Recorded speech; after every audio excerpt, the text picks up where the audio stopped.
I walked into the meat hall and looked over the bodies of my fallen brethren. How could I let this happen? These men looked up to me. No matter what hell I walked into, they were always at my side. I felt a lump solidify in my throat as I gazed upon their faces. Arn, my closest friend, he never deserved this fate. His features were almost unrecognizable now.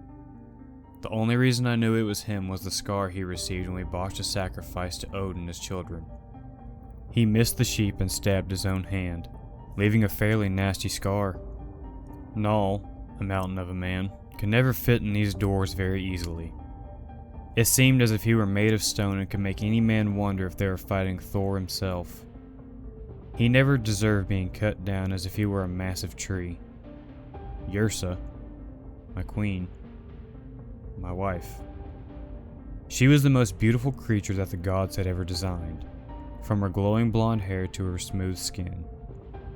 I always admired the way she kept my feet grounded when my aspirations grew too large. Her hair, now stained a deep crimson, and her skin seemed to dull with each passing moment. The beautiful smile she once had is now replaced with a look of emptiness. The hands that held me many nights were now lifeless and limp. Where I used to look upon her with endless love, now I only long for her touch one last time. I thought of our last words before I left for my final raid. Torsten, you need to rest. You only just returned, she told me. I stared at her for a second and contemplated how to respond. We are so close to claiming the rest of these lands, I can taste it. I cannot stop now, I replied. She looked at me with a slight melancholy, but also understanding. We will make a sacrifice to the gods. You will need their blessing. I turned my back to her and scoffed. At this point, there is no need to give the gods their shares. This campaign has been done by men alone. I have yet to see Odin step on the battlefield. Freyr has yet to give us the bountiful crops we have been promised. Her jaw dropped in disbelief at the resentment in my tone. I thought of the idea of the gods striking me down right then for such blasphemies, but I stood my ground. Never show weakness. I turned to her and took her hands into my own. You know I am right, dear wife. The gods have abandoned us. If they are still looking over us, it is only to laugh while they sing of our failures in Odin's great hall. It was true that my faith in the gods had been broken 2 winters back, whenever we had performed every sacrifice and offering exact and still received nothing. I had just never been so open about it to anyone, certainly not in front of Yrsa. I could tell that my words had cut her deeper than any blade ever could have. I released her and explained exactly how we would finish this war. Arn, Null, and myself would sneak into the final fortress of the Englishmen. We would eliminate their leaders, and the footmen would scatter. It was a flawless plan in theory. Reflecting back, it was the worst one my mind ever concocted. Yrsa was silent for a moment and finally spoke. I pray Tyr is with you. She placed an amulet in my hands and walked off. It was a small totem to Tyr, the god of war. I thought of throwing it in the fire and setting it ablaze just to spite the so-called gods.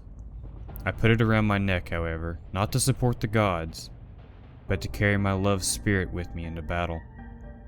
I called upon Arn and Null, then explained the plan to them. Null, a man who lived for battle alone, was barely able to contain his excitement at the prospect. They will sing of this victory for ages to come, he boomed. Arn, however, was rather solemn. My lord, my friend, is it wise to place ourselves in the wolf's den alone? Nothing would please me more than to overthrow the Englishmen, to do so by ourselves. It seems almost folly, he said. I understand your concerns, old friend. However, this will work. The English are weak. They do not possess the warriors to withstand this attack. Their morale will be broken and their will to fight along with it. I continued to explain.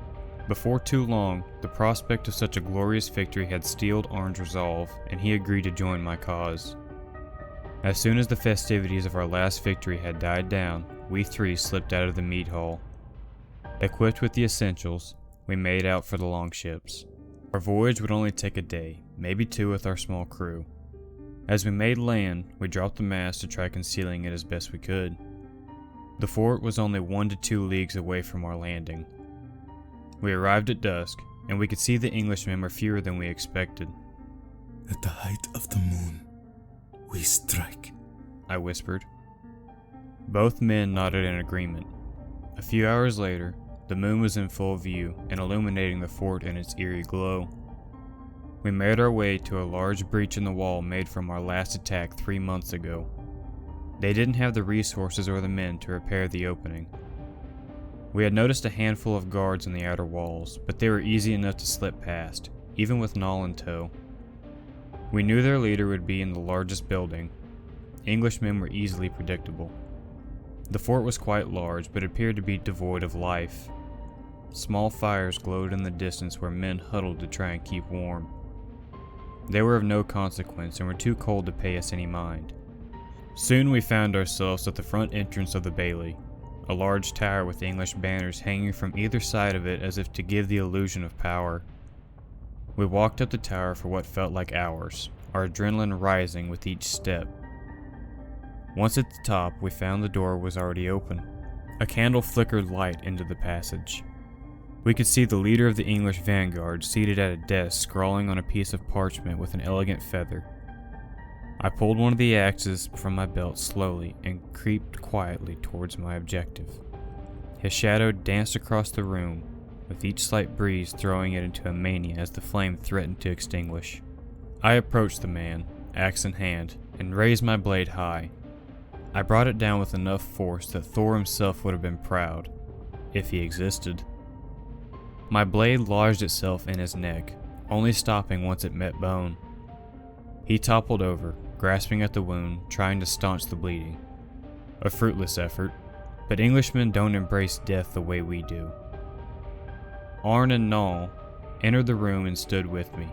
Grab his linens. I want to hang him out of the window for his men to see how weak he was, I blurted. Arn looked at me with a wild look. Thorsten! All of his men will surely storm the tower. If you remember, there is only one way out! They will flee. These men are weak. They have no honor, I retorted. Null, more a man of action, was already tying the blankets around the man's neck and anchoring the other end to the bed. Arn was trying to reason with me and hadn't realized Null was doing as I said. Do it, I said coldly. Don't! Arn tried to stop Null, but it was too late. The man's body was already on his way out the window. The blankets pulled taut and his neck snapped with a loud crack. The wound I inflicted grew and completely removed his head from his shoulders. His body hit the ground with a loud crash. Immediately, we could hear men shouting outside. Arn looked at me with eyes that pierced my soul. I was his superior, but in that moment, I felt like a child again. Seconds later, a large crash echoed from the base of the tower, and footsteps were resounding up the stairs. We drew our weapons and prepared for a battle. I had both of my axes. Arn had a Saxon shield, Null with his large axe, and we waited. The first wave of men flashed into view, and we cut them down with relative ease. Arn shoved a man back with his shield hard enough to cave his chest, while Null cleaved a man in two as if he were made of leaves. After that, there was an odd silence. No more footsteps, no more shouting. Just the sounds of wind and the slight patter of rain on the stones. That wasn't the battle I expected, Null said, sounding disappointed. We need to leave. Now! Arn exclaimed. Retracing our steps on our way out, listening for any sounds of life outside, the only noises being made were our breathing and footfalls. Upon reaching the bottom, we opened the door and stepped outside, only to find ourselves surrounded by a dozen men, all with shields and spears raised in the defense. Immediately, Null let out a deafening roar and charged in head first. Arn and I followed, swinging like madmen, prepared to fight to the last man. As I removed my axes from a man, I turned and saw Null impaled from all sides with spears.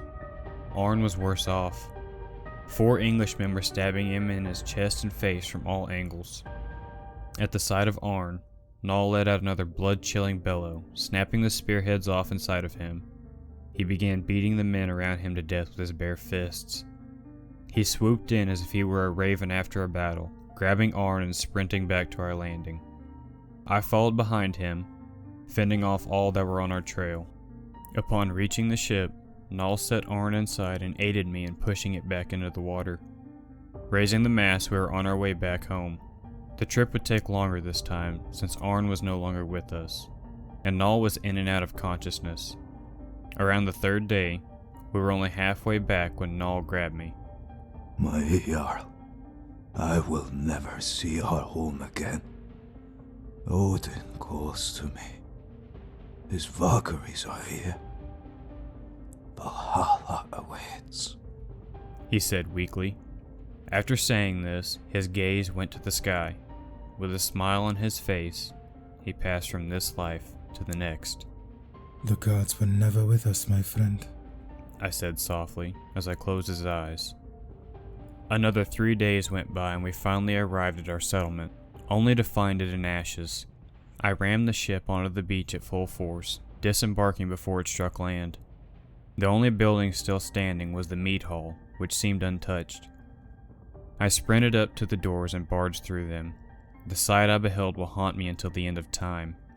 Every man, woman, and child we had left behind were brutally slaughtered. Bodies were contorted in ways that were unnatural. Men were pinned to the ramparts with their own spears. Children wore their heads backwards, and women were folded into inhuman shapes. Even my beautiful Yrsa was not spared. She sat at the Jarl's throne, limbs nailed through with drinking horns, throat slit. Her once golden locks now stained the deepest red. I dropped to my knees, unable to perceive what I witnessed when a large hand placed itself on my shoulder. Do you see now? The gods will always receive their sacrifice. A calm, booming voice said. I looked up, teary-eyed, to a large man with a white beard, spear in one hand and a small metallic cover over his left eye. My blood began to boil at the thought of what happened. You did this. You slaughtered them all. Even my sweet Yrsa. I cried out. As I gazed into the cold, vast eye of the Allfather, he said, The gods will always receive their shares, and now you will never see my great hall. Mead horn shall never be raised in your honor. You will never feast at my table. From now to the end of time, you will walk this land, never finding respite for your blatant disregard of the gods. Deathless and alone.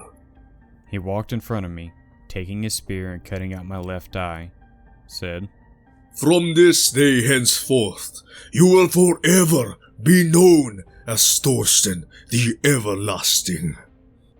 As he said this, the metallic cover over his eye began to glow. The brightness intensified to a point where it was unbearable. I closed my remaining eye, and when I reopened it, I found myself alone among all those I had ever held dear. I carried Arn and drugged Null back to the mead hall and set it ablaze, hoping that the Allfather would perhaps take mercy upon them and allow entry to Valhalla. This was during my 32nd winter. I have not aged a day since. I have watched civilizations rise and fall, watched the birth of religions, and witnessed global battles. There is still beauty in this world, but none that compares to the one that gave me a small amulet long ago.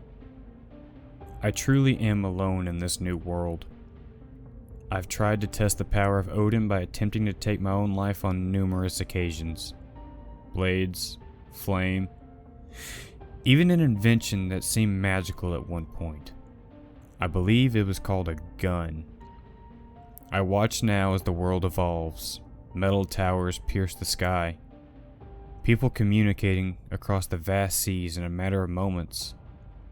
I truly am alone. There is no end to my torment, and I have lived 1,000 lifetimes and will probably live 1,000 more. I just hope one day Odin will take mercy on a lone warrior.